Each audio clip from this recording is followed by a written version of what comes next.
ತಾವು ಹೇಳಿರೋ ವಿಚಾರವನ್ನೇ ಪ್ರಸ್ತಾಪ ಮಾಡ್ತಾ ಕೆಲವು ವಿಚಾರಗಳನ್ನು ನನ್ನ ಹೆಸರು ಹೇಳ್ಬಿಟ್ಟು ಹೇಳಿದ್ರು, ಅದರಿಂದ ಹೇಳಲಿಕ್ಕೆ ಇಚ್ಛೆ ಬೀಳ್ತಾನೆ.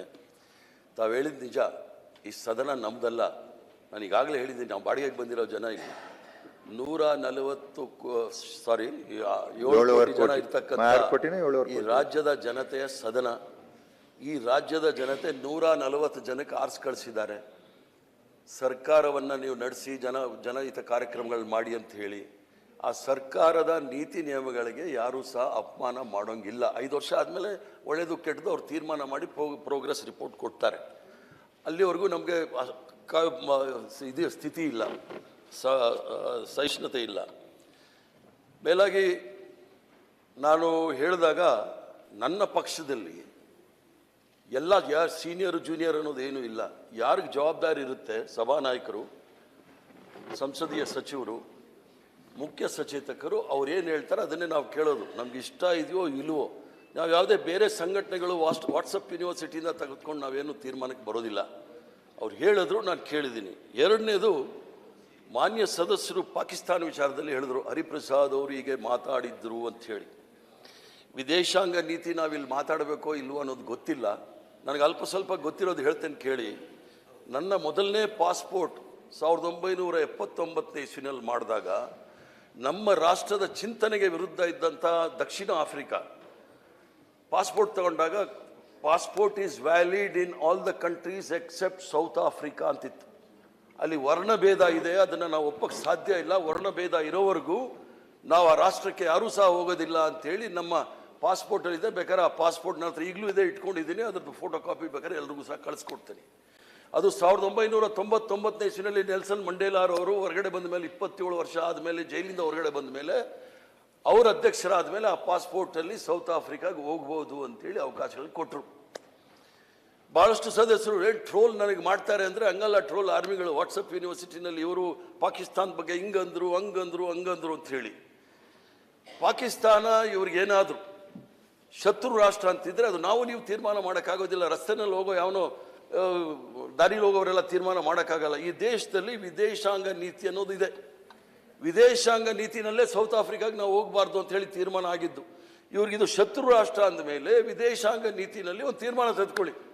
ನಮ್ಗೆ ಯಾವುದೇ ರೀತಿಯ ಪಾಕಿಸ್ತಾನ ಜೊತೆ ಸಂಬಂಧ ಬೇಡ, ಅವ್ರದ್ದು ಯಾವುದೇ ರೀತಿಯ ವ್ಯವಹಾರ ಇಲ್ಲ. ಎಲ್ಲ ರಾಜತಾಂತ್ರಿಕ ಕಚೇರಿಗಳಿದೆ ನೋಡಿ ದೆಹಲಿಯಲ್ಲಿ, ಅದನ್ನೆಲ್ಲ ಖಾಲಿ ಮಾಡಿಸ್ಬಿಟ್ಟು ವಾಪಸ್ ಕಳಿಸ್ಬಿಡಿ. ಇಲ್ಲಿ ರಾಜತಾಂತ್ರಿಕ ರಾಯಭಾರಿಗಳು ದೆಹಲಿಯಲ್ಲಿ ಇಟ್ಕೊಂಡು ನಾವು ಅವ್ರನ್ನ ಶತ್ರು ರಾಷ್ಟ್ರ ಅಂತ ಹೆಂಗೆ ಕರಿತೀರಿ? ಇರ್ಬೋದು ಇವ್ರಿಗೆ ಐಡಿಯಾಲಜಿಕಲಿ ಏನಾದರೂ ಇರ್ಬೋದು. ಶತ್ರು ರಾಷ್ಟ್ರ, ನಿಜವಾಗೂ ಶತ್ರು ರಾಷ್ಟ್ರ ಅಂದರೆ ಚೈನಾದವರು ಆಕ್ರಮಿಸ್ಕೊಳ್ತಾ ಇದ್ದಾರೆ. ನಾನು ಹೇಳಿದ್ದಲ್ಲ, ಈಗಿರ್ತಕ್ಕಂಥ ವಿದೇಶಾಂಗ ಸಚಿವರು ಹೇಳಿದ್ದಾರೆ 4,000 ಸ್ಕ್ವೇರ್ ಕಿಲೋಮೀಟರ್ ಚೈನಾದವರು ಆಕ್ಯುಪೈ ಮಾಡ್ಕೊಂಡಿದ್ದಾರೆ ಅಂತ. ಅದನ್ನು ನೀವು ಶತ್ರು ರಾಷ್ಟ್ರ ಅನ್ನೋದಿಲ್ಲ. ಜೊತೆಗೆ ಅದನ್ನು ಮಾಡಿ ಪಾಸ್ಪೋರ್ಟಲ್ಲಿ ಸೀಲ್ ಹಾಕಿ, passport is valid everywhere except Pakistan ಅಂತ ಹಾಕಿ. ಯಾರು ಬೇಡ ಅಂತಾರೆ? ನಾವು ಯಾರೂ ಸಹ ಪಾಕಿಸ್ತಾನ ಅದು ಶತ್ರು ರಾಷ್ಟ್ರ ಅಂತಲೇ ಡಿಕ್ಲೇರ್ ಮಾಡೋಣ. ಪುಲ್ವಾಮಾ ಮತ್ತು ಪಹಲ್ಗಾಮ್ ವಿಚಾರ ಬಂತು. ಇವತ್ತಿಗೂ ಸಹ ನಾನು ಆವತ್ತು ಹೇಳಿದೆ, ಇವಾಗಲೂ ಹೇಳ್ತೀನಿ, ಈಗಲೂ ಸಹ ಅದ್ರ ಬಗ್ಗೆ ಯಾವುದೇ ವಿಚಾರಣೆ ಆಗಿ ಯಾವುದೇ ತೀರ್ಮಾನ ಬಂದಿಲ್ಲ. ಪಹಲ್ಗಾಮಲ್ಲಿ ಆಯ್ತಲ್ಲ, 26 ಜನ ಅಮಾಯಕರು ನಾಗರಿಕರು ಸತ್ರಲ್ಲ, ಆವತ್ತು ಡಿಕ್ಲೇರ್ ಮಾಡ್ಬೋದಿತ್ತು ಶತ್ರು ರಾಷ್ಟ್ರ. ನಮ್ಮ ಅಮಾಯಕರು ಸೈನಿಕರಲ್ಲಿ ಅಲ್ಲಿ ಸತ್ತಿದ್ದು. ಪುಲ್ವಾಮಲ್ಲಿ ಆದರೂ ಸೈನಿಕರು ಸತ್ತರು. ಅಲ್ಲಿ ಅಮಾಯಕ ಜನರು ಸತ್ತಾಗ ಕರ್ನಾಟಕದವರು ಸಹ ಇದ್ದರು, ಹರಿಯಾಣದವರು ಸಹ ಇದ್ದರು. 10 ಕಿಲೋಮೀಟ್ರ್ ಬರುವಾಗ ಕುದುರೆ ಮೇಲೆ ಬಂದ್ರ, ನಡ್ಕೊಂಡು ಬಂದ್ರ, ಆ ಪಾಕಿಸ್ತಾನ ಬಾರ್ಡ್ರಿಂದ ಪಹಲ್ಗಾಮ್ ಬರಬೇಕಾದ್ರೆ ಮಿನಿಮಮ್ 1 ವಾರ ಬೇಕು. ಇದುವರೆಗೂ ಸಹ ಯಾರಿಗೂ ಗೊತ್ತಿಲ್ಲ, ಅದು ಡಿಕ್ಲೇರ್ ಮಾಡಲಿಲ್ಲ. ಎಲ್ಲರೂ, ಇಡೀ ದೇಶ ಆಕ್ರೋಶವಾಗಿತ್ತು ಪಾಕಿಸ್ತಾನದ ಬಗ್ಗೆ. ಅಲ್ಲಿ ಹೋಗ್ಬಿಟ್ಟು ದುಬೈನಲ್ಲಿ ಪಾಕಿಸ್ತಾನವ್ರ ಜೊತೆ ಕ್ರಿಕೆಟ್ ಆಡ್ತಾರಲ್ಲ, ಇವ್ರಿಗೇನಾದರೂ ನಾಚಿಕೆ ಮಾನ ಮರ್ಯಾದೆ ಇದೆಯಾ? ಅಲ್ಲಿ ಆಡೋಕ್ಕೆ ಯಾರು ಬಿಟ್ಟಿದ್ದು? ಅದು ಬಿಟ್ಟುಬಿಟ್ಟು ನಮಗೆ ಹೇಳ್ತಾರೆ ಅಲ್ಲಿ ಯಾಕೆ BCCIಯಲ್ಲಿ ಸಾವಿರಾರು ಕೋಟಿ ರೂಪಾಯಿ ಇದೆ. ಆ ಹಣದ ಆಸೆಗೋಸ್ಕರ ಇಡೀ ರಾಷ್ಟ್ರದ ಮಾನ ಮರ್ಯಾದೆ ಎಲ್ಲ ಹರಾಜು ಹಾಕ್ಬಿಟ್ರು. ಅದ್ರ ಬಗ್ಗೆ ಯಾರೂ ಸಹ ಮಾತಾಡೋದಿಲ್ಲ. ಹರಿಪ್ರಸಾದ್ ಅವ್ರು ಹಿಂಗಂದ್ರು, ಇವರು ಸಹ 4-5 ಸಲ ಹೇಳ್ತಾ ಇದ್ದಾರಲ್ಲ ಏನು ಅಂತ ಹೇಳಿ. ನಾವು ಯಾವತ್ತೂ ಸಹ ಆ ದೇಶಕ್ಕೆ ಯಾವತ್ತೂ ಸಹ ಜಿಂದಾಬಾದ್ ಅಂತ ಹೇಳಿಲ್ಲ. ಅಥವಾ ನಾವೇನಾದರೂ ನಮ್ಮ ನಾಯಕರು ಯಾರು ಮೊಹಮ್ಮದ್ ಅಲಿ ಜಿನ್ನಾ ಮಜಾರ್ಗೆ ಹೋಗ್ಬಿಟ್ಟು ಅವ್ರ ಸಮಾಧಿಗೆ ಹೋಗ್ಬಿಟ್ಟು ಇವ್ರು ಇಡೀ ಪ್ರಪಂಚದಲ್ಲಿ ದೊಡ್ಡ ಜಾತ್ಯತೀತ ನಾಯಕ ಅಂತ ಹೇಳಲಿಲ್ಲ. ಅದಲ್ಲದೆ ನಿಮಂತ್ರಣ ಇಲ್ಲದೆ ನವಾಜ್ ಶರೀಫ್ ಅವರ ಮೊಮ್ಮಗನ ಬರ್ಡೇಗೆ ಹೋಗ್ಬಿಟ್ಟು ಬಿರಿಯಾನಿ ತಿಂದು ಬರಲಿಲ್ಲ ನಾವು ಯಾರು. ಡಾಕ್ಟರ್ ಮನಮೋಹನ್ ಸಿಂಗ್ ಇದ್ದಾಗ ಬಹಳ ಸ್ಪಷ್ಟವಾಗಿ ಹೇಳಿದ್ರು, ಬಾಂಬೆ ಅಟ್ಯಾಕ್ ಆದಮೇಲೆ ಎಲ್ಲಿವರೆಗೂ ಸಹ ಈ ಉಗ್ರವಾದವನ್ನು ಪಾಕಿಸ್ತಾನ ನಿಲ್ಲಿಸೋದಿಲ್ಲ, ಅಲ್ಲಿವರೆಗೂ ನಾವು ಯಾವುದೇ ರೀತಿಯ ಮಾತುಕತೆ ನಡೆಯೋದಿಲ್ಲ ಅಂತ ಹೇಳಿ. ಆದರೆ 2014ರಲ್ಲಿ ಅದೇ ನವಾಜ್ ಶರೀಫ್ನ ಕರೆಸಿದ್ರೆ ನೀವು ಏನೋ ಪ್ರಮಾಣ ವಚನಕ್ಕೆ, ಆಮೇಲೆ ಇವೆಲ್ಲ ನಡೆದೋಯ್ತು.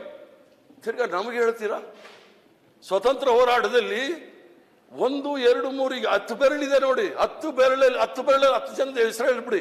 ಸ್ವತಂತ್ರ ಹೋರಾಟದಲ್ಲಿ ಇವರೆಲ್ಲ ಹೋರಾಟ ಮಾಡಿದ್ದಾರೆ, ಬ್ರಿಟಿಷರ ವಿರುದ್ಧ ಹೋರಾಟ ಮಾಡಿದ್ದಾರೆ, ಇಂಥ ಜನ ಎಲ್ಲ ಪ್ರಾಣ ಕಳ್ಕೊಂಡಿದ್ದಾರೆ ಅಂತ ಹೇಳಿದ್ರೆ ನಾವು ಅವ್ರ ಗುಲಾಮರಾಗಿರ್ತೀವಿ. ಯಾವುದೇ ಒಂದು ಸಂದರ್ಭದಲ್ಲಿ ಅವ್ರಿಗೆ ಇತಿಹಾಸ ಕೇಳ್ಬೋದು. ನೇರವಾಗಿ ದೆಹಲಿಯಲ್ಲಿ ಇರ್ತಕ್ಕಂಥ ಇಂಡಿಯಾ ಗೇಟ್ ನೋಡಕ್ ಹೋಗ್ಲಿ, ಅಲ್ಲಿ 97,000 ಜನ ಹೆಸರುಗಳಿದೆ.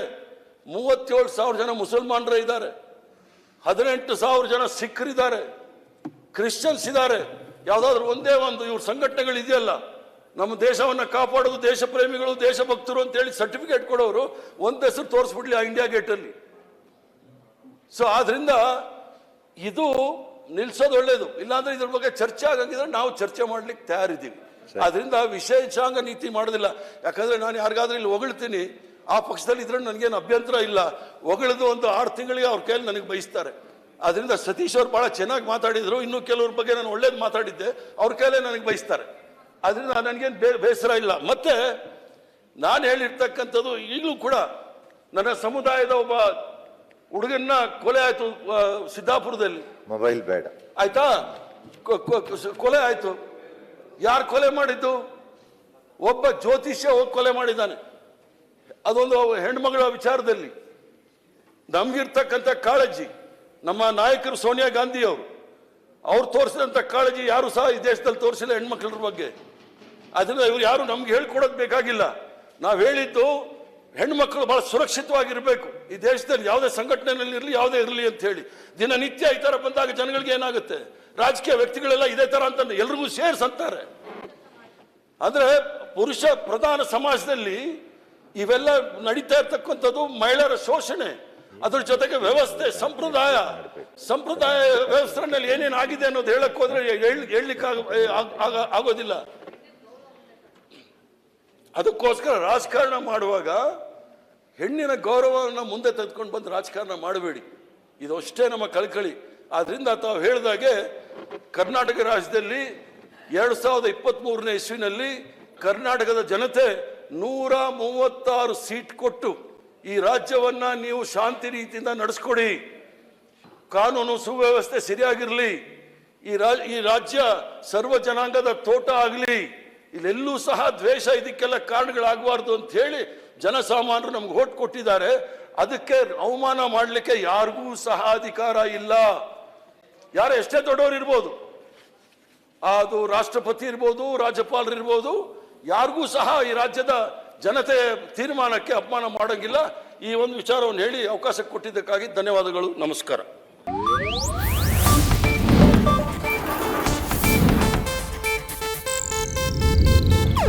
ಇದು ಏಷ್ಯಾನೆಟ್ ನ್ಯೂಸ್ ನೆಟ್ವರ್ಕ್ ಪ್ರಸ್ತುತಿ.